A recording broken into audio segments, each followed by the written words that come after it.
नमस्कार प्रेक्षको, hello doctor या प्रायोजित कार्यक्रमामध्ये मी डॉक्टर आकाश हरिश्चंद्र मस्के तुम्हा सर्वांचं मनपूर्वक स्वागत करतो। प्रेक्षको, भारत हे खवय्यांचा देश आहे। यामध्ये अनेक राज्ये आहेत ज्याच्यामध्ये विविध खाद्यपदार्थ, चविष्ट खाद्यपदार्थ तयार केले जातात। या सर्व खाद्यपदार्थांचे आपल्याला जर आस्वाद घ्यायचा असेल तर यात गरज भासते ते आपल्या जिभेची आणि दातांची।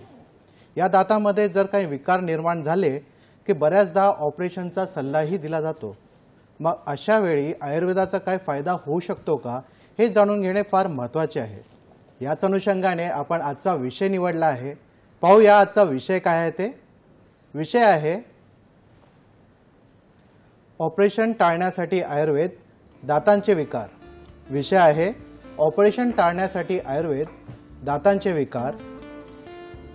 आणि या विषयावरती तज्ञ मार्गदर्शन व चर्चा करण्यासाठी आज आपल्या सोबत उपस्थित आहेत आयुर्वेदाचार्य, आयुर्विद्या पारंगत, राजवैद्य समीर गोविंद जमदग्नी सर। नमस्कार सर, आपल्या या कार्यक्रमामध्ये स्वागत आहे। नमस्कार। महाराष्ट्राला सुपरिचित असं व्यक्तिमत्व आहे सरांचं, तरीही नव्या असलेल्या प्रेक्षकांसाठी मी पुन्हा एकदा सरांची ओळख करून देतो। सर हे गेल्या 40 वर्षापासून पुणे व मुंबई येथे यशस्वी आयुर्वेदिक चिकित्सक म्हणून कार्यरत आहेत।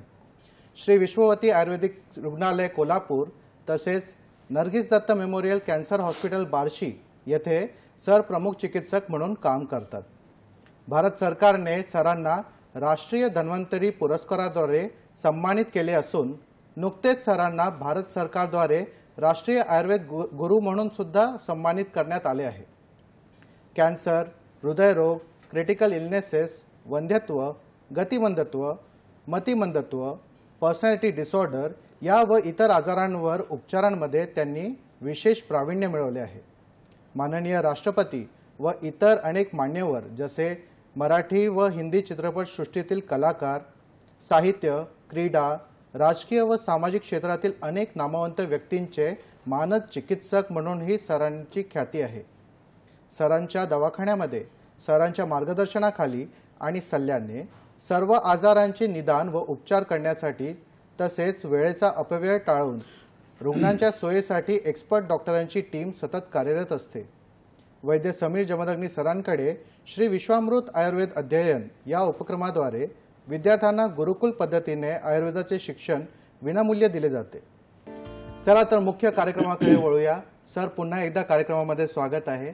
सर आजचा आपला विषय आहे दातांबद्दल। तर मग दातांबद्दल आपण विकार तर जाणून घेऊयाच, पण तत्पूर्वी आपण आयुर्वेद आणि दातांच्या प्राकृत अवस्थेबद्दल काय सांगितलं याबद्दल जरा। खूप छान प्रश्न आहे हा। कसं होतं की दाताशी संबंधित आजचा आपण जो विषय निवडलेला आहे तो बघताना आपल्याला मनात एक प्रश्न येतो की इतके प्राणी असतात सगळे आणि ते त्यांचं दातांचं आरोग्य कसं राखत असतील। ते कुठं ब्रश वापरतात, फ्ल्युराईडवाला किंवा पेस्ट वापरतायत वगैरे, किंवा गंडूश कवल धारण वगैरे असं करतायत, हे कुठं काही दिसत नाही आपल्याला। सिंह कुठं दात घासतोय किंवा माकड कुठं हे करते असं, तर ह्यांना आजार कसे काय होत नाहीत असा पहिला मनामध्ये प्रश्न यायला पाहिजे।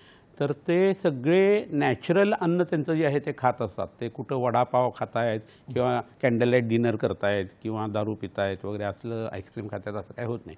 तरीसुद्धा आता देवस्थानची जी वेगवेगळी ठिकाणं आहेत ना, त्या ठिकाणच्या माकडांना दातांचा आजार होतात असं दिसतं, कारण ते लोकांनी दिलेले पदार्थ शिजवलेलं जे अनैसर्गिक आहे त्यांच्यासाठी ते खात असतात। तर असं होतं की दातांचा विचार करताना सगळ्यात जास्त दात असलेला प्राणी कोणता, तर ती गोगलगाय आहे। तिला 14,000 ते 30,000 एवढे दात असतात।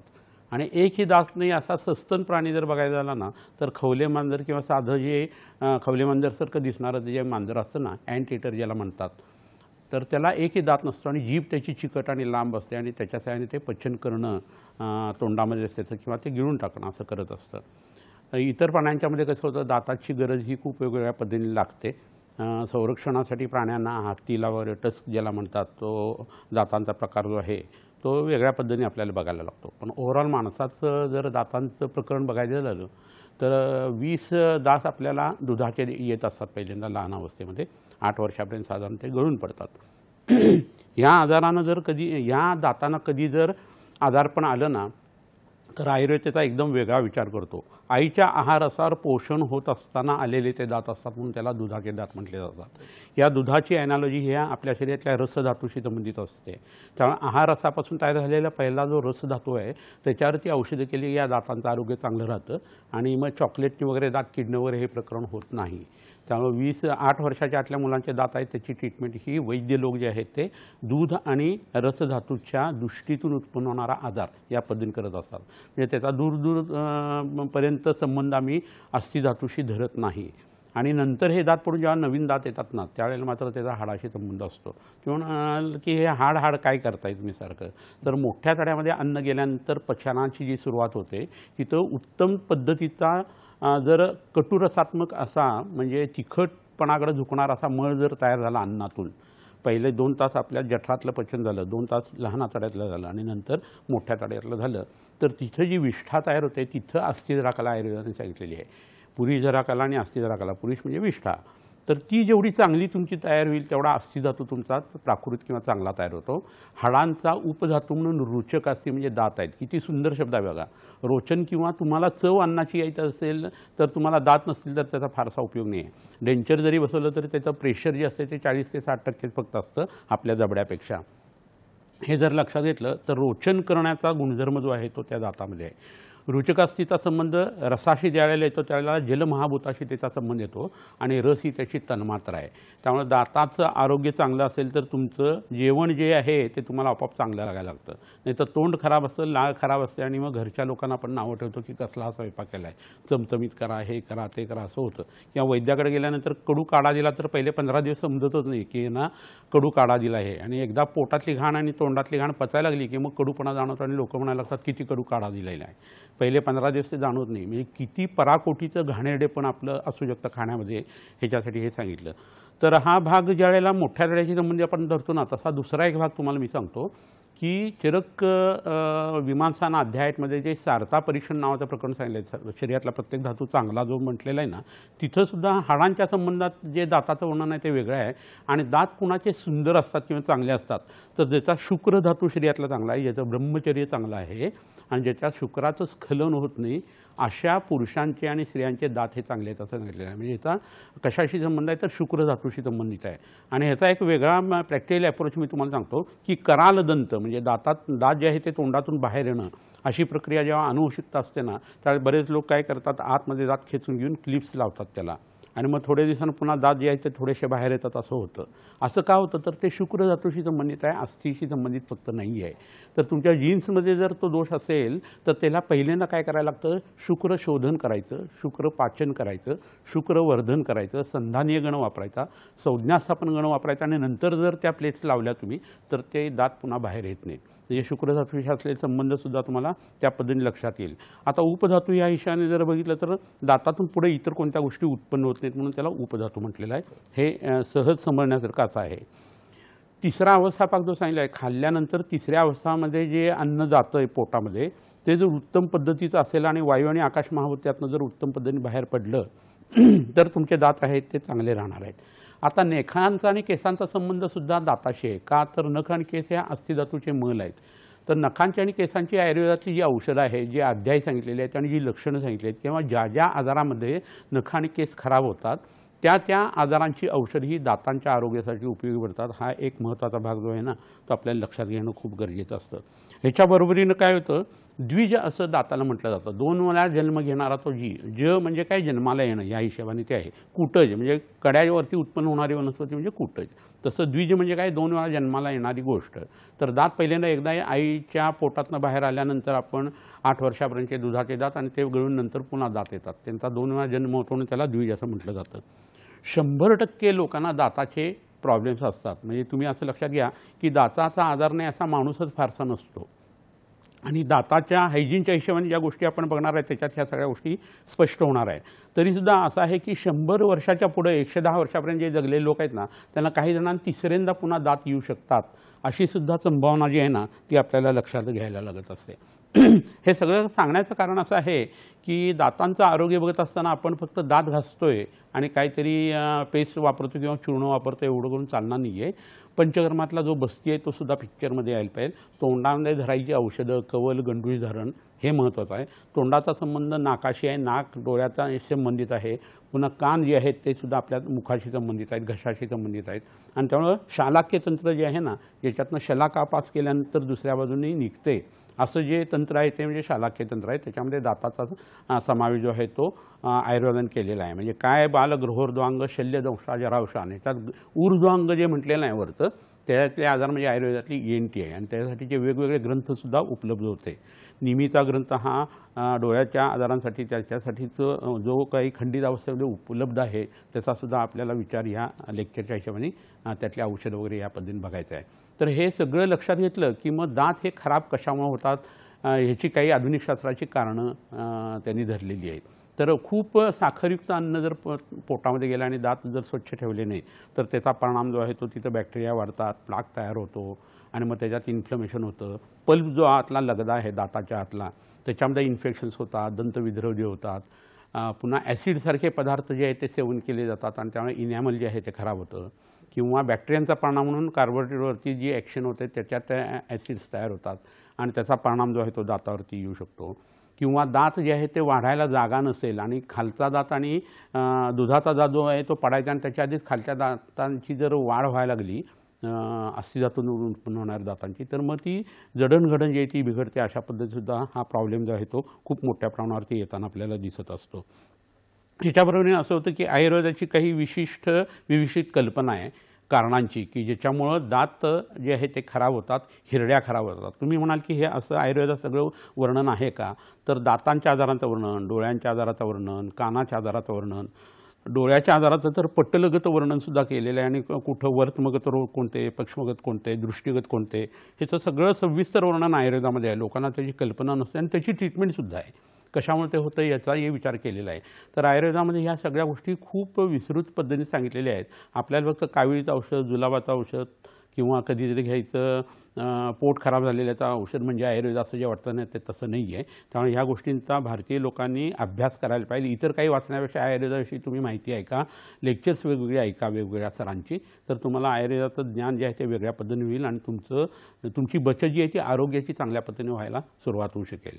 तर कारणांचा विचार करत असताना किंवा आजारांचा विचार करत असताना दात दिसायला खराब दिसणं म्हणजे काळे वगैरे किंवा पिवळे दिसणं हा एक प्रकार होतो. दात वाकडे तिकडे येणं, दाताला कॅव्हिटी होणं, कराल दंत म्हणजे दात पुढे येणं, दंतनाडी म्हणजे दाताला छिद्र पडून त्याच्यामध्ये वेदना होणं, किंवा कृमीदंत म्हणजे त्याला कॅव्हिटी तयार होणं आणि ते जबरदस्त ठणका असणं, दंत पुप्पुट म्हणजे त्याच्यावरती कीटण खूप पद्धतीने साठणं, असे वेगवेगळे आजार जे आहेत ते दिलेले आहेत. आणि त्याचा संबंध जो आहे तो कसा होतो तर दात दिसायला खराब दिसणं, त्याची वाढ व्यवस्थित न होणं, त्याचे तुकडे पडणं, त्याच्या ठिकाणी वेदना उत्पन्न होणं, अशा पद्धतीने दाताचे वेगवेगळे आजार आपल्याला दिसायला लागतात. आणि युजली ते दुखायला लागलं की प्रत्येक अवयवाचं असंच असतं. अंगठा दुखायला लागला की असं वाटतं अंगठा तोडून काढावा, दात दुखायला लागला की वाटतं तो काढून टाकावा. तर इतकं सोपं ते प्रकरण नाही आहे. वेदना याच्या तीव्र असतात पण त्या होऊ नयेत आणि दाताचं आरोग्य चांगलं राहावं ह्याच्यासाठीचा जो काही विचार आहे ना तो सगळा उहापोहा आपण या आत्ताच्या लेक्चरमध्ये करणार आहे. तर मला असं वाटतं की आता याची कारणं वगैरे जी आहेत ना तीसुद्धा आपण विस्ताराने बघायला पाहिजेत आणि नंतर त्या लक्षणांचासुद्धा आपण विचार करायला पाहिजे. नक्कीच सर, फार सुंदर माहिती सांगितली तुम्ही. दातांचे कोणकोणते आजार आहेत आणि त्याचे प्रकार कोणकोणते, हिरड्यांचे आजार कोणकोणते याबद्दल माहिती सांगितली. सर मग आता आपण जसे तुम्ही म्हणाले की आता आपल्याला कारणं बघणं फार महत्त्वाचं आहे, तर काय काय कारणं असू शकतात सर आपल्या दातांच्या आजारांचे? कसं होतं आता दातांच्या आजारांची कारणं ज्या वेळेला आपण बघतो ना त्याच्यात विविक्षित अशी एक वर्गीकरणाची पद्धत आहे, ती करणं खूप गरजेचं आहे. म्हणजे काही आजारातून दाताचे आजार उत्पन्न होतात, म्हणजे त्याला व्याधी संकर म्हणू शकतो किंवा उपद्रव म्हणू शकतो. काही वागणुकीचे प्रकार असे असतात की ज्याच्यामुळे दात खराब होतात, काही व्यसनं अशी असतात की त्याच्यामुळे हा प्रकार घडतो. बऱ्याच वेळेला काही औषधं अशी असतात की ती घेतल्या कारणानं दातांचे आजार जे उत्पन्न होतात ते होत असतं. आणि काही विशिष्ट पद्धतीचं अन्न असतं त्याचाही विचार आपल्याला करायला लागतो. तर आता ज्या वेळेला मुखरोगाचं वर्णन आयुर्वेदामध्ये आलेलं आहे तेव्हा अन्नाचा विचार करताना म्हशीचं किंवा रेड्याचं मांस खाणं किंवा डुकराचं मांस जे आहे ते खाणं किंवा मासे खाणं, मासे हा प्रकार तर खूप त्रासदायक आहे. आयुर्वेदानुसार औषध म्हणून ते वापरलं जातं, पण निरंतरचं मासे खाणं हे प्रकरण काय फारसं योग्य नाही आहे.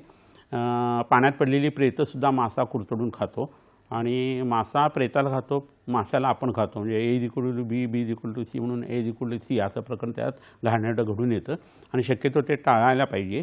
औषध म्हणून तुम्ही एखादी गोष्ट करा, कधीतरी वन्स इन ब्लू म्हणून तुम्ही खाल्लं म्हणून काही बिघडत नाही, पण तुम्ही रुटीनमध्ये ह्या गोष्टी करायला लागला तर तुम्हाला तोंडाचा आजार आणि दातांचा आजार होणार आहे. पालथं झोपणं ही प्रक्रिया जी आहे ना, त्यांनी मुखाचे सगळे आजार उत्पन्न होतात आणि दातांचे हिरड्यांचे आजार उत्पन्न होतात. आणि आता बऱ्याच लोकांना पालथं झोपायची सवय असते, कारण पोटामध्ये कृमी असतात आणि ते वळवळायला लागले की आपोआप उलटं झोपलं जातं आणि ते दबले गेले की मग झोप लागते, असं बऱ्याच वेळा होतं. तोंड उघडं राहतं, तोंडातून लाळ बाहेर गळायला लागते, कोठा दुसऱ्या दिवशी साफ होईल त्याची गॅरंटी नाही आणि हळूहळू तिसरा अवस्थापाक बिघडून पुरीश किंवा विष्ठाई बिघडायला लागते आणि हळूहळू दाताचे आजार जे आहेत ते सुरू व्हायला लागतात. ह्याच्याबरोबर फार आंबट असं दही घेणं, दुधासारखे पदार्थ आहेत ते खूप खाणं, उसाचा रस फार पिणारे लोक असतात त्यांनासुद्धा दाताचे आजार जे आहेत ते झपाट्याने उत्पन्न होतात. आंबट पदार्थ व्हिनेगारसारखी घातलेली लोणची जी असतात किंवा पापड जे असतात ते जर खूप एखादी व्यक्ती खात असेल, साखरयुक्त अन्न जास्ती खात असेल, त्याच्याबरोबर शीतपेयांचं खूप सेवन ती करत असेल, शिळे पदार्थ, विदाई पदार्थ किंवा सडलेले पदार्थ खात असेल. आता तुम्ही सडलेलं म्हणताना एकदम अलर्ट व्हाल की सडलेलं कोण खात असतं काय, तर चीज, पनीर, मशरूम वगैरे हे सगळे सडलेले पदार्थ आहेत आणि ते पोटात गेल्यानंतर ज्यांच्या जीवनशक्ती गेलेली आहे आणि संहारशक्ती वाढलेली आहे पण जिभेला ते छान लागतं म्हणून खाल्लं जातं, हे निरंतर जर खाल्लं गेलं तर मुखाचे आजार जे आहेत ते झपाट्याने उत्पन्न व्हायला लागतात. तंबाखूसारखं व्यसन आहे किंवा मद्यपान करणारे लोक आहेत किंवा चहा कॉफी वारंवार म्हणजे 30-30 वेळा चहा पिणारे लोक आहेत, जे अर्धी बादली चहा त्यांच्या पोटात जात असतो, तर मग त्यावेळेला तुमचे कार्बोहायड्रेटचं डायजेशन होत नाही, बॅक्टेरिया तोंडात वाढायला लागतात आणि हा त्रास मुखाचा वाढायला लागतो. तर अजून कारणं काही आहेत, आपण पुन्हा बघूया ती. हो, सरांनी खूप छान पद्धतीने आपल्याला कोणकोणते कारणे आहेत याबद्दल माहिती सांगितली आहे आणि आपण ती चर्चा पुढे नेणारच आहोत. त्यासोबत आपल्या सरांनी आपल्यासाठी काही आरोग्यदायी टिप्ससुद्धा आणले आहेत, तेही जाणून घेणार आहोत. पण एका छोट्याशा विश्रांतीनंतर कुठेही जाऊ नका, पाहत राहा तुमचा आवडता कार्यक्रम हॅलो डॉक्टर.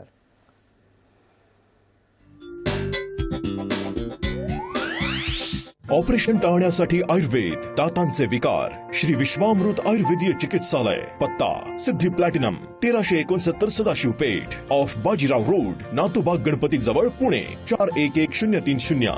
शाखा पुणे, मुंबई, कोल्हापूर.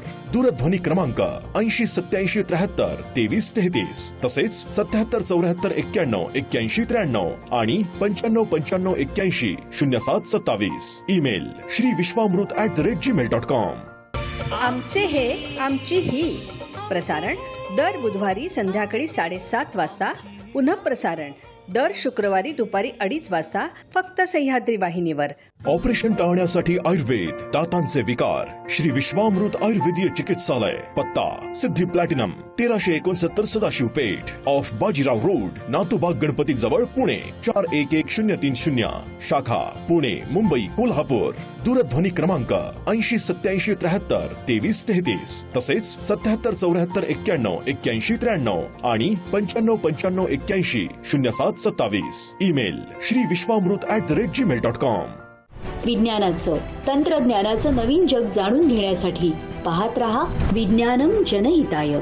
प्रसारण दर शनिवारी रात्री 9 वाजता आणि पुनःप्रसारण दर रविवारी सकाळी 9:30 वाजता, फक्त आपल्या ऑपरेशन टाळण्यासाठी आयुर्वेद, दातांचे विकार, श्री विश्वामृत आयुर्वेदीय चिकित्सालय, पत्ता Siddhi platinum 1369 Sadashiv Peth off Bajirao road, Natubag Ganpati जवळ, पुणे 411030. शाखा पुणे, मुंबई, कोल्हापूर. दूरध्वनी क्रमांक 808773 तसेच 7774919193 आणि 9595810727. Email shriviswamrut@gmail.com.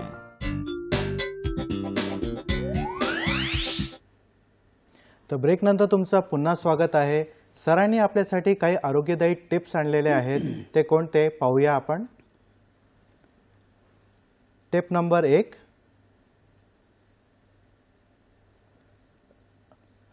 पाव चमचा त्रिफळा चूर्णामध्ये 2 थेंब अस्सल मध घालून 1 कप गरम पाण्यामध्ये संध्याकाळी 6 वाजता भिजत ठेवावे. रात्री झोपताना हे पाणी 9 पदरी कापडातून गाळून घ्यावे. या पाण्याने दररोज डोळे धुतल्यास प्रौढ व वृद्ध व्यक्तींचे डोळे साफ होतात व लांबचे दिसू लागते. हा प्रयोग वैद्याच्या सल्ल्याने करावा. टिप नंबर 2 पाहूया.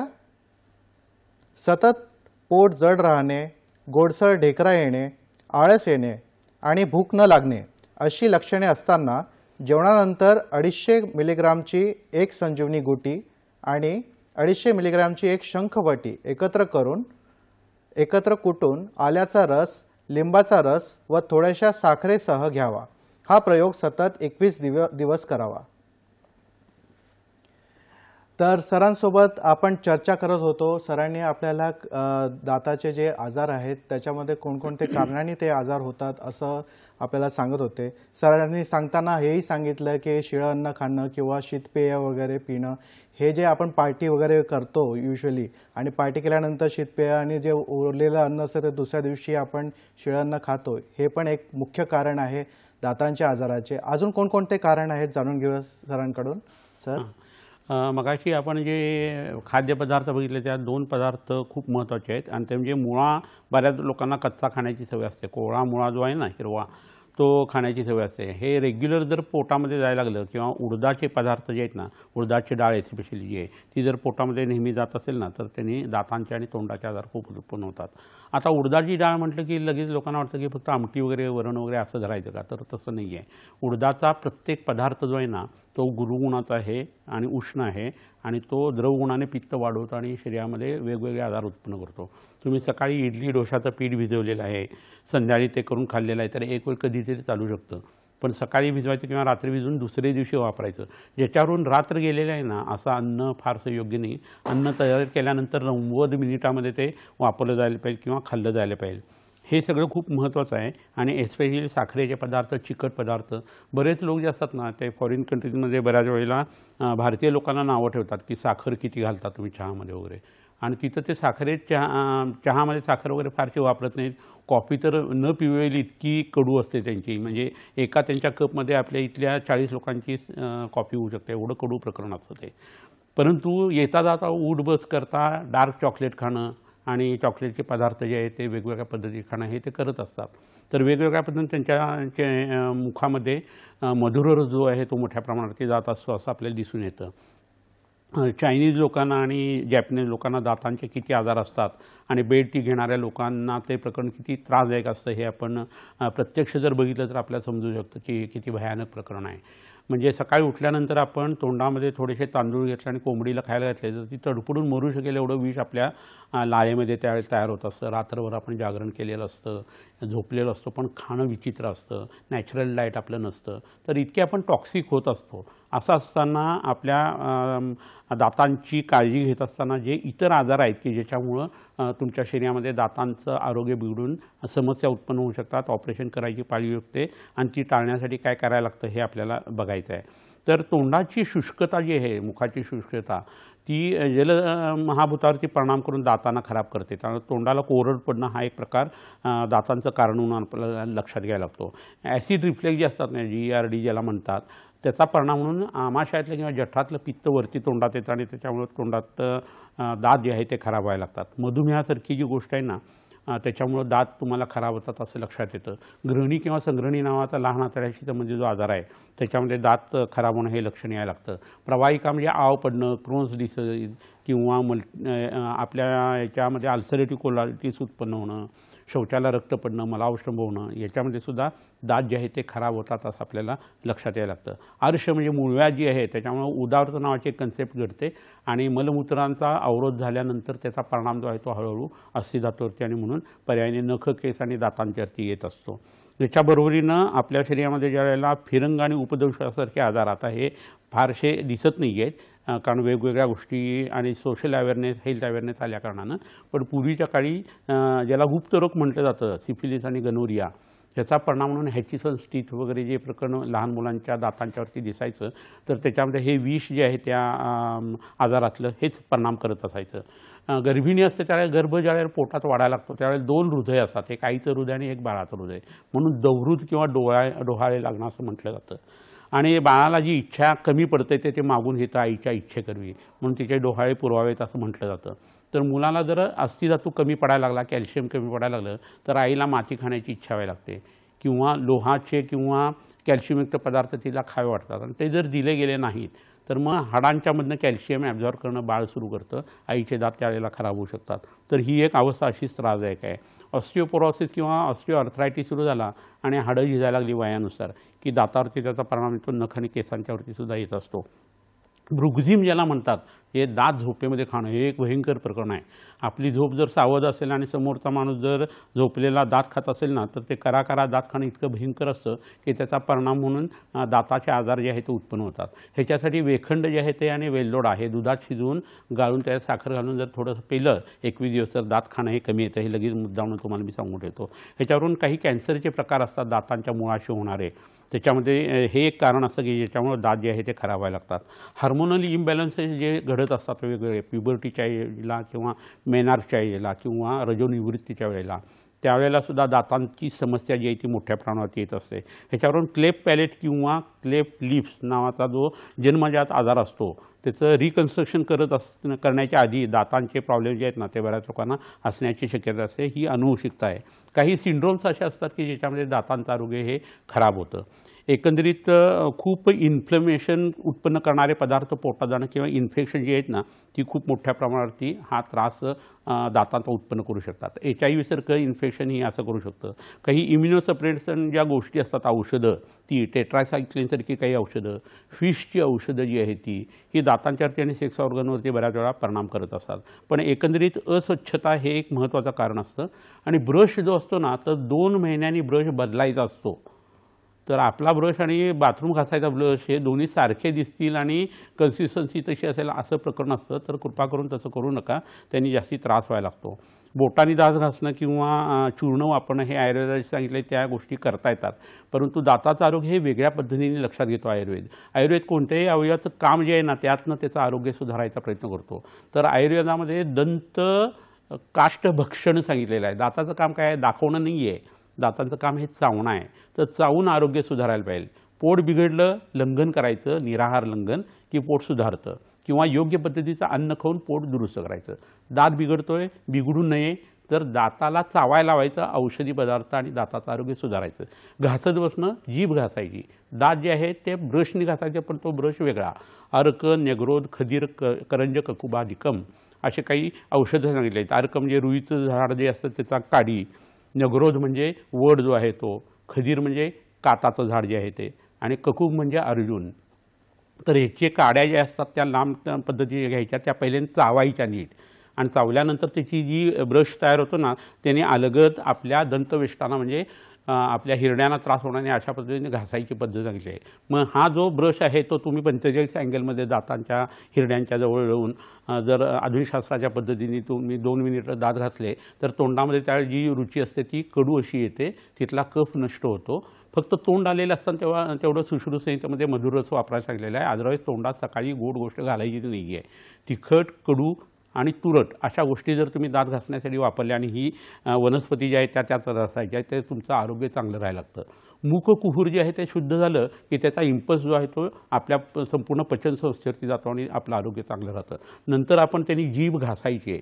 तर ही जीभ घासल्याने काय होतं, ग्लॉसोफेरिंजियल नर्व आणि फेसियल नर्व जे आहे ना त्याचा सप्लाय आपल्या जिभेला आहे, आणि त्याचं ओरिजिन जे आहे ते ब्रेनमध्ये आपल्या पॉन्स आणि मेड्युला ऑब्लिगेटाच्या ठिकाणी आहे, आणि तिथं आपलं कार्डियक सेंटर, रेस्पिरेटरी सेंटर आहे.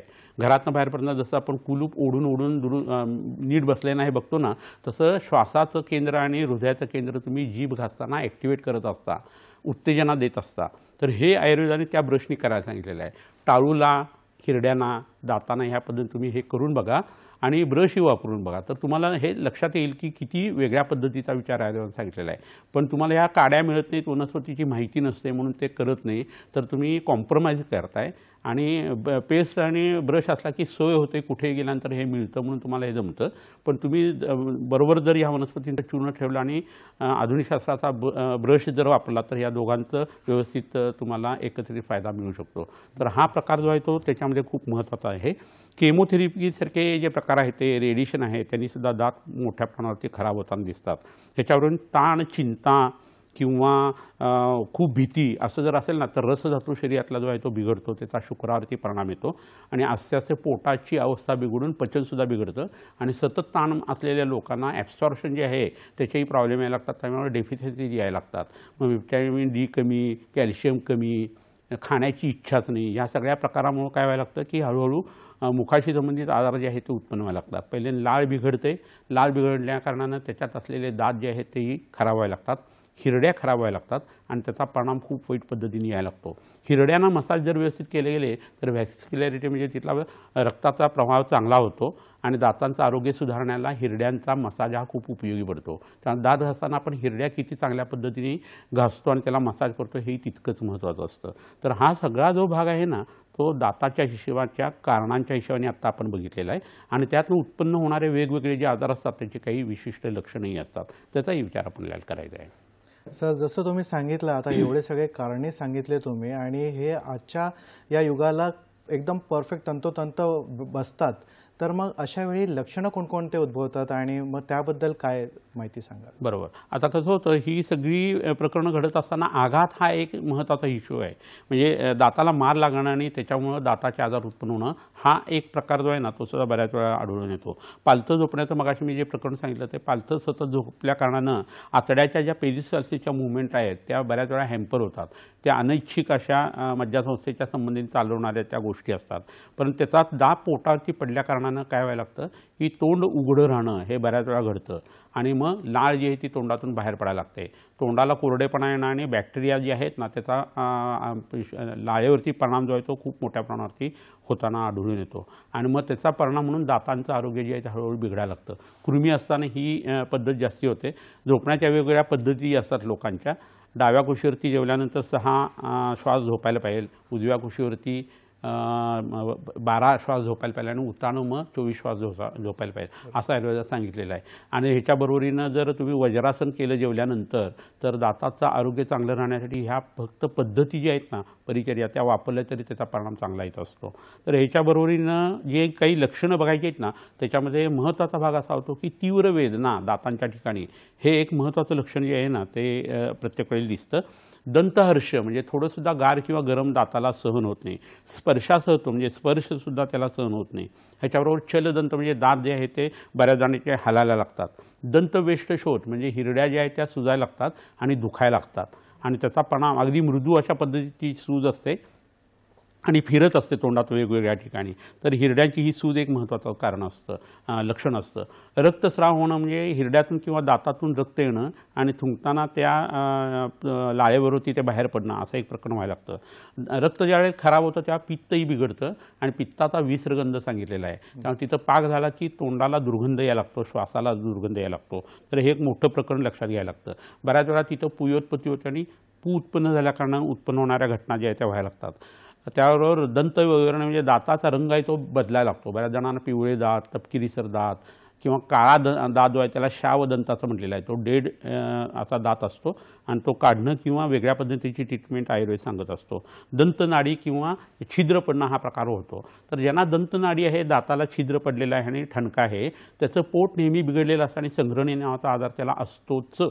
त्यामुळे पोटातली ट्रीटमेंट केल्याशिवाय त्याची ही दंतनाडी भरून येत नाही किंवा त्याची ट्रीटमेंट जी आहे ती होऊच शकत नाही. आणि दाताचे विकार झाल्यानंतर आपण आपली लाळ रोजची 400 ते 600 ml सॉलो करत असतो. तर तुम्ही जर तोंडातलं आरोग्य सांभाळलं नाही दातांचं तर त्याचा परिणाम तुमच्या पोटावरती नव्हे संपूर्ण शरीरावरती आणि मनावरती सुद्धा येणार आहे. इतकं हे दाताचं प्रकरण जे आहे ते खूप मोठ्या प्रमाणावरती आपल्याला लक्षात घेणं गरजेचं आहे. दंतनाडीच्या बरोबर दंतविवर म्हणजे आतमध्ये कॅव्हिटीज तयार होणं आणि कृमीदंत हे लक्षण त्याच्यामध्ये बऱ्याच वेळा येतं.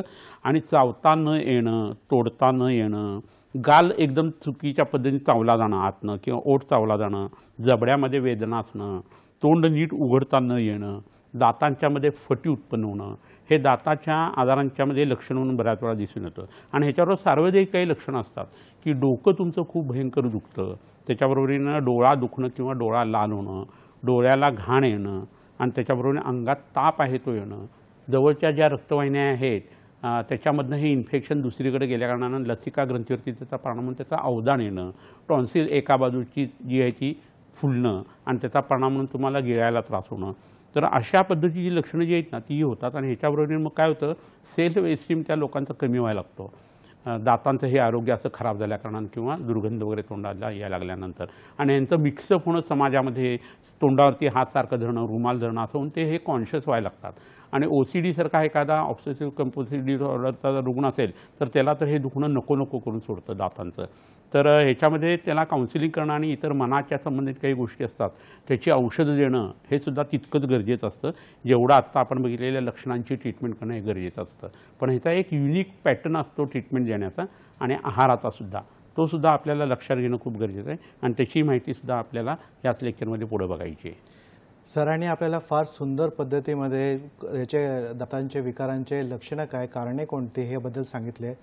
आपल्याला चर्चेच्या वळणावरती एक टेलिफोन कॉल आलेला आहे. नमस्कार, आपला प्रश्न विचारा. नमस्कार. हॅलो. हां बोला. मी पॅट्रिक कोळी नायगावहून बोलतोय. तर लहान मुलं आहेत ना म्हणजे ती सतत खात असतात त्याच्यामुळे ते दात किडलेले जातात. सतत काय? सतत चॉकलेट आणि काय गोड गोड हो, खातात हो. त्याच्यामुळे ते दात किडलेले असतात आणि त्याच्यामुळे त्या तोंडात दुर्गंधी येते. हो. तर त्याच्या संदर्भात काय आयुर्वेदामध्ये काहीतरी उपचार आहे का किंवा काय करावं की जेणेकरून लहान मुलांचे बरोबर आहे. दात किडू नये म्हणून? हां सांगतो. धन्यवाद. पहिली गोष्ट म्हणजे लहान मुलांचे लाड आपण भरपूर करत असतो. एकच मूल असतं एका दुसरा आणि त्यामुळे केअरिंग शेअरिंग त्यांना जमत नाही आणि सगळे जो तो येतो आणि लाड करतो. त्यामुळे ती मुलं काय करतात मोठेपणी डोक्यावरती मिरे वाटतात आईवडिलांच्या. तर घरी एकाने प्रेम करायला पाहिजे आणि एकाने धाकात ठेवायला पाहिजे हे नक्की आहे. लालयत पंचवर्षांनी दशवर्षांनी ताडेत प्राप्तेतू षोडश वर्षे पुत्र मित्रवत आचरेत असं म्हटलेलं आहे. त्यामुळे धाक हा असायला पाहिजे. 8 वर्षापर्यंत ठीक आहे थोडे लाड करता येतात पण मुलांनी ज्यावेळेला भूक लागली असं म्हटलं तेव्हा घरचं अन्न द्यायला पाहिजे. भूक लागली नाही तोपर्यंत त्यांच्या मागं उरावरती बसून त्यांना खायला घालायला नाही पाहिजे. हा पहिला भाग झाला. चॉकलेट वगैरे या सगळ्या ज्या गोष्टी ज्या असतात ना त्या आपण दिल्या सवय लावली तर ते लागत असतं. कधीतरी खाण्याची गोष्ट रुटीन व्हायला लागली तर अति मधुर रसाच्या सेवनाने दात खराब होतात. पण ह्याला कॉम्पेन्सेट करणं हे सुद्धा तेवढंच गरजेचं आहे. मधुर रस जो आहे तो कफ वाढवणार आहे, लाळ खराब करतो आणि हळूहळू दातांना बिघडवतो. 8 वर्षाच्या आतल्या मुलांचे दात असतात ते दुधाचे दात असतात. तर रसपाचक म्हणून जवळच्या वैद्याकडनं तुम्ही औषध आणा. कलिंग नावाची वनस्पती म्हणजे इंद्रदव नावाची वनस्पती येते पटोल म्हणून आहे आणि कुटकी आहे त्याच्यामध्ये. तर ह्या 3 औषधांचं चूर्ण मुलांना 3 वेळा द्यायचं आणि मग त्यांनी जेव्हा चॉकलेट खाल्लं तर फारसा प्रॉब्लेम येत नाही. यांनीच त्यांचे दात घासण्यासाठी त्यांना द्यायचे आणि हे करत असताना मुलांना शीला साफ होणारं औषध रोज रात्री पोटात द्यायला पाहिजे आणि त्याच्यासाठी तुम्ही वेगवेगळी औषधं वापरण्याच्या ऐवजी भाव्याचा मगज जो आहे तो वापरू शकता किंवा मनुका वापरू शकता आणि थोडंसं धाकामध्ये ठेवून या गोष्टी कमी करणं खूप गरजेचं आहे. कारण त्याचा भुकेवरती परिणाम होतो आणि इतर अन्न खाल्लं जात नाही. चटपटीत खावं वाटतं कारण पोटामध्ये कृमी उत्पन्न व्हायला लागतात. तर हा एक प्रकार माझ्यामध्ये करून बघावा आणि आत्ता सांगितलेल्या 4-5 वनस्पतींची पावडर घरी आणून ठेवावी. ह्याच्याबरोबरीनं करायची गोष्ट म्हणजे पाठीचा कणा शेकून घेणं आणि पोट शेकणं हे या मुलांचं नेहमी करावं. त्याचा परिणाम दातावरती येत असतो याची आपल्याला फारशी कल्पना नसते. इरिमेदादी तेल म्हणून आहे ते हिरड्यांना चोळणं आणि अणुतेलाचं नस्य जे आहे किंवा पेरूच्या पानांच्यापासून तयार केलेलं बहुज तेलाचं नस्य आहे त्या मुलांना द्या. म्हणजे मग चॉकलेट खाल्ल्यानंतर उत्पन्न होणारा जो प्रकार आहे तो हळूहळू कमी व्हायला लागेल. नक्कीच फार सुंदर अशी तुम्ही सल्ला दिला आहे सर आणि तुम्ही त्यांचा जर अवलंब केला तर नक्कीच तुम्हाला फायदा होईल. सरांनी आपल्यासाठी काही अजून आरोग्यदायी टिप्स आणलेले आहेत. आपण ही चर्चासुद्धा पुढे नेणार आहोत पण एक छोट्याशा विश्रांतीनंतर. कुठेही जाऊ नका, पाहत राहा तुमचा आवडता कार्यक्रम हॅलो डॉक्टर. ऑपरेशन टाळण्यासाठी आयुर्वेद दातांचे विकार श्री विश्वामृत आयुर्वेदीय चिकित्सालय पत्ता Siddhi platinum 1369 Sadashiv Peth off Bajirao road Natubag Ganpati जवळ पुणे 411030 शाखा पुणे मुंबई कोल्हापूर. दूरध्वनी क्रमांक 808773 2333 तसेच 777491 आणि 959581 0727. Email shriviswamrut@gmail.com. तर ब्रेक नंतर तुमचं पुन्हा स्वागत आहे. सरांनी आपल्यासाठी आणखीन काही आरोग्यदायी टिप्स आणलेले आहेत. ते कोणते पाहूया आपण. टिप नंबर 3, बोबडे बोलणे, अडखळत बोलणे, जीभ जड पडणे आणि जिभेला कॅन्सरसारखा दुर्धर आजार होणे यासाठी शुंठी, दारवी, बेबीतक, पित्तपापडा, आमलकी, अमृता, निशा, हरितकी, मुस्ता या वनस्पतींचे चूर्ण समप्रमाणात एकत्र करून ठेवावे. प्रत्येक वेळी 1 चमचा चूर्ण 1 कप पाणी उकळून अर्धे करून गाळून थंड झाल्यावर 1 चमचा मधासह घ्यावे. हा काढा दिवसातून 3 वेळा सलग 3 महिने घ्यावा. Tip number 4. अकाळी केस गळून टक्कल पडत असल्यास जटामांसी, तीळ, कमळ, कोष्ठ व अनंता या वनस्पतींचे चूर्ण समप्रमाणात घेऊन पाण्यात कालवून डोक्यावर लेप करावा. सरांनी आपल्याला एवढे छान आरोग्यदायी टिप्स आणलेले आहेत, त्यांचा तुम्ही अवलंब करावा, तुम्हाला नक्कीच फायदा होईल. सरांनी आपल्याला दातांच्या आजाराबाबत जे सांगितलं आहे आतापर्यंत, त्याचे लक्षणं काय, कारणं काय याबद्दल सांगितलं आहे. पण सर आता हे जे आपला आज विषय आहे ऑपरेशन टाळण्यासाठी आयुर्वेद, तर ऑपरेशन दातांचे कधी करावे लागतात आणि त्याच्यामध्ये आयुर्वेद कसा कामी येईल याबद्दल जरा सांगा. बरोबर आहे. कसं होतं, बऱ्याच लोकांना हौसच असते आणि हेल्थ कॉन्शियस एवढे असतात की ऑपरेशन करा म्हणून मागं लागत असतात. तर अशा लोकांना ऑपरेशन करायला लागतं दातांचं. हा एक पहिला महत्त्वाचा भाग झाला. दुसरा महत्त्वाचा भाग असतो त्यात तुटलेला दात असेल आणि वेदना जबरदस्त आहेत आणि आत कूज आणि सड भरपूर आहे, तर मग बऱ्याच वेळेला लोक त्याच्यासाठी ऑपरेशनचा सल्ला देतात. हे सगळं मी पहिल्यानं प्रकरण सांगून हे टाळण्यासाठी आयुर्वेद काय करतो हेही सांगणार आहे. दुसरा भाग असतो त्याच्यामध्ये काय होतं की उशिरा आलेले जे दात आहेत नंतरचे, ते वाकडे तिकडे जर यायला लागले आणि त्याचा परिणाम म्हणून तुम्हाला गाल वगैरे चावला जात असेल, ओठ वगैरे चावला जात असेल, तर त्याच्यात बऱ्याच वेळेला ही सर्जरी करायला लागते. कॉस्मॅटिकच्या हिशोबाने जी सर्जरी आहे ना, ती आधुनिक शास्त्रातली खूप चांगली आहे.